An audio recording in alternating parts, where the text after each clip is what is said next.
Só que vamos entrar agora no assunto. Demissão. Contratou, tomou os cuidados, o que a gente sabe que é raro de acontecer aqui no Brasil, o pessoal contrata nas coxas, mesmo sendo complexo de demitir. Então, para contratar, teria que ter atenção. Mas como causar o menor trauma possível nessa demissão? Como se blindar de eventuais processos? Como é que vocês indicam o empreendedor de fazer isso? Porque, naturalmente, um negócio vai ter que demitir alguém alguma hora, né? Se tiver vivo, crescendo, vai acontecer. Tem até um passo antes disso, que é, cara, depois de eu contratar, tão complexo quanto é o processo de onboarding. Então, alguns de vocês já mudou de escola quando era novo? Sim, o tempo Malu é inteiro. filho de militar Não é também, uma né? merda mudar de escola, porque horrível. você tá num ambiente que não é seu, aí você perde seus amigos e tal. Imagina que a mesma coisa acontece quando você muda de empresa, né? Então você entra num ambiente que não é seu, você tá conhecendo gente nova, você tem que reaprender algumas coisas. Excelente metáfora. Então, o processo de onboarding, que as pessoas ficam, às vezes, tipo assim, fazendo pouco caso do que a gente faz nas startups, falam, mas que bobagem, esses negócios, o cara ali montando barquinho junto, pulando na água. Não é isso não, o onboard é trazer a pessoa pra dentro da O empresa, onboard é o seguinte, contratei, Malu, ambientá-la. aí você vai fazer um processo de ambientação comigo. Tá. Eu vou dar uma dica prática pra quem tá nos assistindo aqui e quiser implantar na empresa amanhã mesmo, tá? Primeira coisa que eu tenho que fazer, eu tenho que ter uma cartilha do que a minha empresa acredita, que o Marcão ensinou pra vocês aqui hoje. Quais são as minhas visões, qual é a minha visão, quais são os meus valores, quais são qual é o meu propósito, pra que a pessoa entenda onde que ela tá entrando, tá?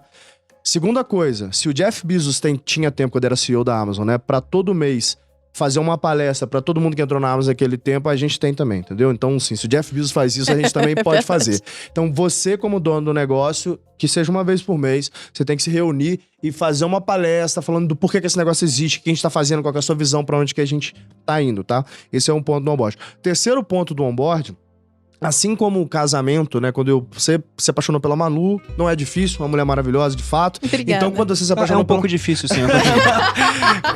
O difícil só foi ter a Malu se apaixonar Apaixonar pelo pelo Bruno. Bruno. Eu não sei o que ela viu, mas tá Eu tudo também bem.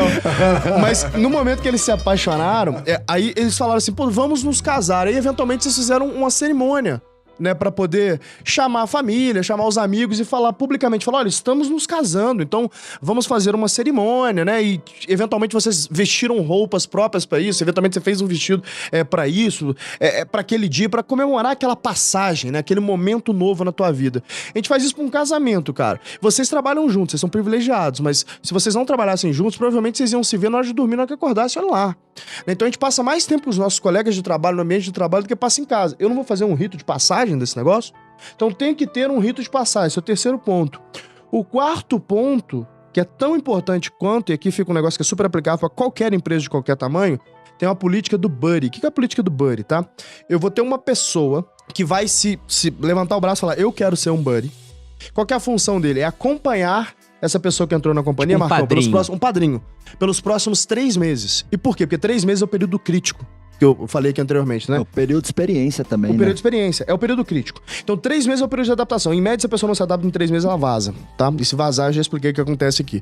Então, 3 meses, a função desse padrinho é falar, aqui tá assento o seu computador, o bebedouro tá ali, o café funciona assim, a lanchonete funciona assim. Amor, você fez tudo certo com o Eduardo, só que não.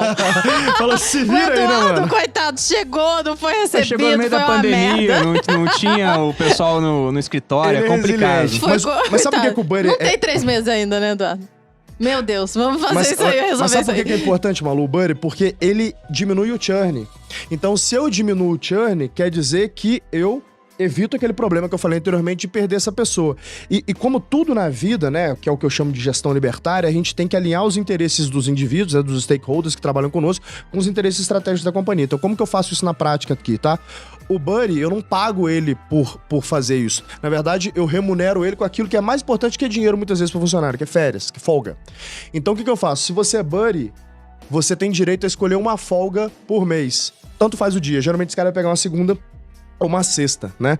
Para essas pessoas tem super valor. De repente a família mora no interior, de repente ele quer fazer uma viagem, ele engata um feriado, fica 4, 5 dias fora com essa folga, uma folga por mês.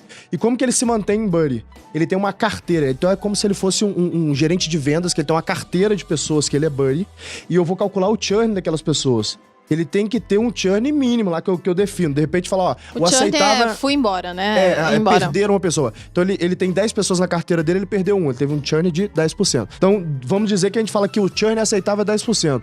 Subiu acima de 10%, ele perde a vaga de buddy e abre para outras pessoas serem buddy. Isso numa companhia grande, com milhares de pessoas, você tem vários buddies, né? Ali em diversas áreas. Então, existe uma disputa para ser buddy porque tem o benefício da folga no dia que você quiser, uma folga por mês. Isso é crucial pro processo de manutenção da companhia, inclusive para o processo de manutenção de cultura, Marcão, porque se eu perco algumas pessoas da minha companhia, se eu constantemente tenho um churn na minha companhia, eu não consigo perpetuar a cultura. Não, você pode pegar Total. um buddy que seja um cara que seja o exemplo da cultura, um guardião da cultura, e ele já vai aculturar melhor Ele aquele tende a cara. ser, inclusive, né? Isso é que sensacional. que o cara é comprado com a companhia. E assim, as empresas que estão nos ouvindo, você interessante isso. você pode rebatizar o buddy. Um dos construtores de cultura é você ter os seus jargões, sabe, da sua empresa. Sim. Então, meus colaboradores lá no acelerador são os accelerators e as aceleretes. Legal. Então, é legal você trabalhar esses rituais, né? Mas pegando a questão da demissão, que você pegou, complementando aqui toda a fala brilhante aí do Thales, bom, o primeiro ponto é o seguinte: demitir ou não, eis a questão. Quando demitir? Eu vejo que os empreendedores têm muita dúvida nisso, né? Eu gosto de imaginar que o colaborador ali, ele tem uma espécie de saldo com a empresa, né? Você olha para o histórico dele e tem a série de realizações e de escorregadas nas cascas de banana que ele já fez. Então, você ali mesclando fatos e dados, porque gestão se faz sobre fatos e dados. Quando você tem dados, melhor. Mas quando você não tem os dados, os fatos também te ajudam a fazer gestão, né? Tem até uma máxima, assim, em gestão que eu não concordo muito, que é assim, aquilo que não pode ser medido não pode ser gerenciado. Eu acho que pode. É claro que se você tem o dado, você gerencia melhor. Por exemplo, eu não tenho métrica no meu casamento, mas a gente gere bem o nosso casamento, né? Até tem, né? Tá implícito. Tá implícito. Você não desenhou ali, mas pode dizer que você tem. Mas assim, fatos são muito bons para gestão. Claro que quanto mais eu tenho dados, melhor, né?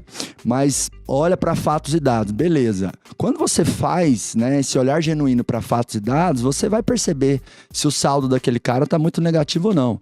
Se tá muito negativo, você entra com a ferramenta de feedback. Eu gosto muito da regra de 3 conversas sérias, one-on-one, olho no olho. Não respondeu, aí você já tem que começar realmente a pensar, porque demissão é sim uma ferramenta de gestão. Eu acho que é a última opção, porque demitir custa caro. Rotatividade é o principal custo invisível das empresas. Verdade, e as empresas perdem muito dinheiro com custo invisível, né? São os custos que você não paga uma fatura, não é uma linha da fatura do cartão, não é um cheque que compensa, mas tá lá drenando lucro, como por exemplo a desmotivação. Decidiu demitir, tem uma coisa muito importante que é a entrevista de desligamento, Bruno, Malu. Então essa entrevista ela tem que ser caprichada. Porque senão você vai ser processado, é isso? Basicamente. Você vai aumentar as suas chances, né? Eu converso muito com a minha advogada trabalhista, que é a mesma do IBC. A gente já chegou a ter 617 colaboradores, né? A gente já tomou muita ação, não tem como não tomar. É um jogo de números, né? É um jogo de números. E realmente, quando você faz um bom desligamento, você minimiza. Porque muitas vezes, não muitas vezes, algumas vezes a ação ela é muito emocional, sabe? A pessoa sai na raiva. Então, assim, tem que desconectar a pessoa com muito carinho mesmo, muita transparência nesse momento, sabe? Abrir um canal pra pessoa dar feedback. Às vezes eu gosto até de falar assim, cara, você quer ficar 60 dias aí? Dá um mês a mais, sabe? Dependendo do histórico da pessoa. Nós vamos formalizar o teu... Eu acho que nisso você tá pensando num cara que tá indo embora, é uma pessoa esforçada, fez tudo certo, Por mas não bem. se adequou, uma pessoa boa. Mas, por exemplo, só uma pessoa que tá roubando a empresa. Aí Sumária. Valores não se negocia, né? Quando algo... Caráter não é treinável, né? Quando algo inegociável acontece